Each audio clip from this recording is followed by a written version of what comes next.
حسین ابن علی کے لیے پیغمبر اسلام کی جدائی بہت شاق گزرتی ہے. جب اب علی اکبر شہید ہو جاتے ہیں تو یہ قلب امام حسین کی آواز ہے کہ علی الدنیا بعدک العفا، کہ اکبر تیرے بعد دنیا کی زندگی پہ اب خاک ہو. اس قدر دل برداشتہ ہو جاتے ہیں. محبوب ہیں رسول اور شبیہ رسول بھی محبوب ہیں. تو جب محبت اہل بیت سے سرشار ہو جائیں تو ہماری کمزوری اور کمی یہاں پر ہے. اب اس کے لیے کیا کرنا چاہیے کہ محبت امام زمان ہمارے دلوں میں زیادہ ہو جائے؟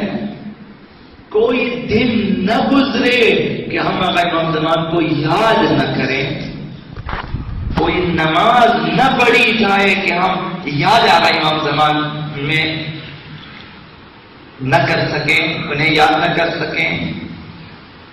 کوئی قنوت ایسا نہ ہو کہ اس میں ہر دعا سے پہلے امام زمان یاد نہ آئے.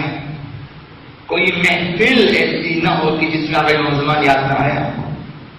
تو کیا کیا جائے کہ امام زمان ہمارے دلوں میں بس جائے؟ اولین چیز معرفت ہے، اور دوسری چیز اپنے باطن کی صفائی اور شستشو ہے. نفس کو پاک کریں اور معرفت میں اضافہ کر دیں، پھر آپ دیکھیں گے کہ آپ بے قرار ہو جاتے ہیں. پھر آقا امیر المؤمنین نے فرمایا کہ اگر میں کسی مومن کی گردن کاٹوں تلوار سے اور اس سے کہوں کہ مجھ سے نفرت کرے، وہ نفرت نہیں کر سکتا. میں کسی منافق کے لیے دنیا و ما فیہا اگر دے دوں کہ مجھ سے محبت نہیں کر سکتا. آقا امیر المؤمنین نے ایک شخص نے اقرار جرم کیا تو انگلیاں کاٹ دی.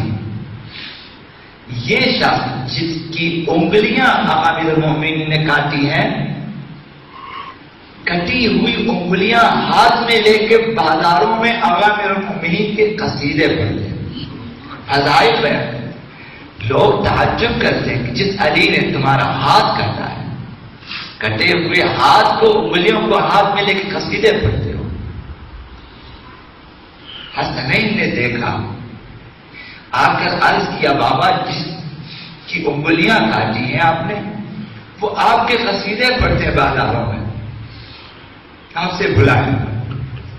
وہ آ گئے، کہا ایسا کیوں ہے؟ کہا کہ آپ کی محبت میرے خون میں ہے، رگ رگ میں ہے. انگلیاں تو کیا آپ میرے جسم کے بھی ٹکڑے کر ڈالیں، آپ کی محبت میرے دل سے نہیں نکل سکتی.